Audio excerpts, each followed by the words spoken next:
related 4 to 1. 4 seesaw 2, 1 QRS. 4 seesaw 2 to 1 QRS. Okay, so it's good.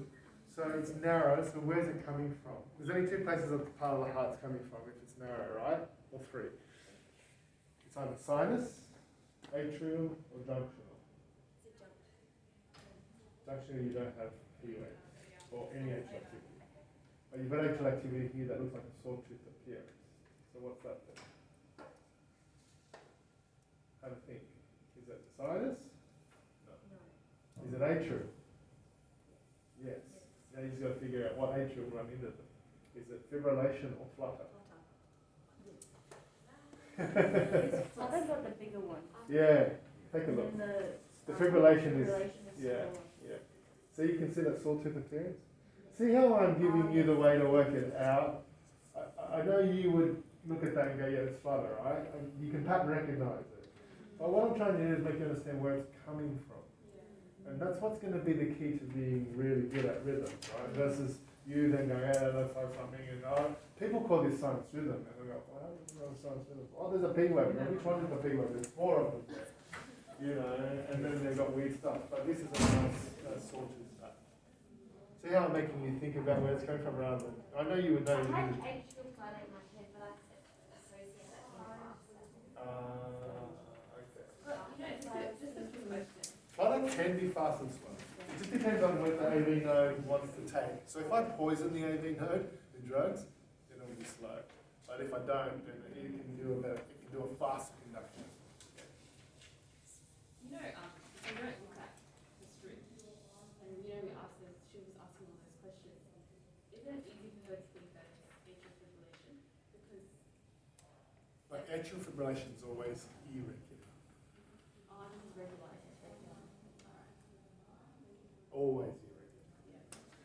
Oh, so that's the main difference between fibrillation and flutter. Yes. Yeah, one off, yeah. Flutter can be irregular at times because it just depends on what the AV node wants to accept. Okay. So flutter can be regular or irregular, but atrial fib is always irregular because it's 1,400 beats per minute. AV node can't take that information. Flutter can be tricky Yeah. because they can present in all kinds of different ratios of number of P waves Yeah. QRS, and sometimes it looks irregular, but AF is always irregular. So it could be high flow. It can be, Yeah. but I just want you to think it's narrow. So where's it coming from? Yeah. The top, right? That's the first thing you have to think. Yeah. And then you'll get that once you practice it. So now it's atria, and then if it's wide, we're talking ventricles. Yes. Yeah. It's sort of, see, you start to put it together where it's coming from. It is when you get used to it. Last one. We have to they're getting more complex. Should we save this one for you? Okay. All right, come on, you could go this. Is there any erectile activity? Yes. That's good. Is the QRS ventricular rate fast or slow? Slow. It's 37. Okay, slow.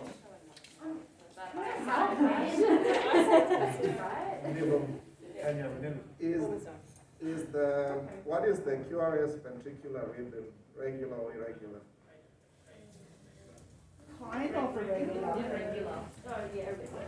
Is it? If you had the beep, beep, beep, would it come out regular? It looks like. QRS is regular. Or regular? The QRS is regular. Okay. Is there any atrial activity present? Yes. Okay. There's P waves there, isn't there? There is P wave regular, but So present. Yeah. What is the atrial activity related to ventricular activity? Is no relationship. no relationship. It's a husband and a wife. is it one of the blocks then? Yes. Not only Tanya's one, which one is it? Which husband? Because all I can identify is that so we've got an AV block. I'm not too sure. Yes, good. Good. Yes, yes. So what the key thing here is that it's there's a disconnection between the atrial and the ventricular activity. Husband and wife are not really talking. they're probably going through Some marital issues. There's no relation. Yeah, I need some counselling, you know. No relationship. Is it? I'm now guessing now. It's okay. This is a safe space. Yeah. Would it be the? No, I'm just trying to figure out how do you then determine between those What? second bundle blocks and. That's okay. So you know how we really said you already said it's a heart block, yeah? Yeah. Okay. So then the other question is this a sinus rhythm? So it's regular, yeah? Okay, so sinus rhythm, it's a heart block. Yeah. Now it's not a second degree heart block, right? Because we've already done that. So there's 3 types of heart blocks: first degree, second degree, and third degree. So that's we've said it's not second degree because we've gone through that. Yeah. What's the first degree heart block, guys? Yeah. Very good, excellent. So the PR interval. Are related. Yeah. Okay. Yeah, and then the no relationship. So is that gonna be the third block? exactly. Yeah. This is the worst This of is the the worst. this is the dang- this is the really concerning one in terms of heart block. So we really need to know about this one. And even if so, if you didn't know It's like what around- heart block, yeah. right? What's really concerning is the heart rate, isn't it? It's 37. Yeah. It's slow. So you remember that first question of, oh, I'm coming now. As soon as you said to me, man, oh, it's a heart block in the rate 37, I'm coming, right? And even if you didn't know what type of heart block, I'm still coming down because the rate is slow. See how that's important. So keep that in mind. You might not always get it right because it does take some time to learn the heart blocks. But I think what's important is just identifying there's P waves followed by no QRS. And you're saying that it's regular. I already think you third degree. Okay. So this patient is really important to know how they're feeling. They actually may be in heart failure because if they're going that slow and the P waves are like doing this, but it's not coordinating with the ventricle. So you think about it, this is doing something up here, this is doing something up here that's really slow. It's not coordinated. They're not going to be pumping blood to the rest of the body very well. So they actually may be confused, their blood pressure might be low, they may be in heart failure. So just got to look at the patient as well. Okay, guys. We had plenty more, but we There we go. have to go. You guys have to go. Like So I'll leave Tanya to play celebrity head next time Yeah. with you. She's got plenty of cards that she can shoot. We play this game in cardiology on a Friday afternoon. We don't know how we used to, but if you got it wrong, everyone just wants to get it Alcohol wrong. is That's one of the a causes of AF, by the way. It's a great way of learning, and we're going to remember it's not about being right or wrong. It's about trying to find out how you can get this process in your head. I like to keep this in my head when I find rhythms too. We call it the 4 H's and 4 T's. Some people call it the 6 H's and 6 T's. They're very similar. You know, when I'm dealing with really unwell patients, these are the things that I'm looking for and why they're unwell. And they're things that I would try to remember because not only are we, as a nurse, not only are we about identifying and escalating, we're also about working towards as a team to help figure out what the problem could be. And guess what?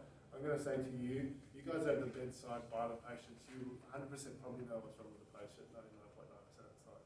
It's just about how do we manage it as a group. So you guys are an important cognition wheel in managing unwell patients in the back to you.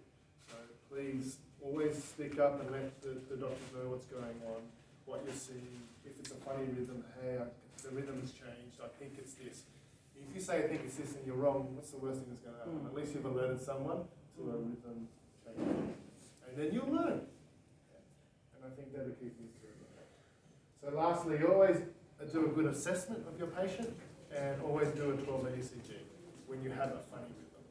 Okay, that's my take-home points for really rhythm management. Do a good assessment and do a 12-lead ECG and then let someone know of your concerns.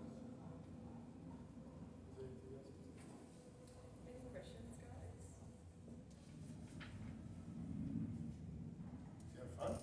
Yeah. Great. Yeah. It's an important skill to have, especially because you guys are looking at that green squiggly line every day. You want to be good at picking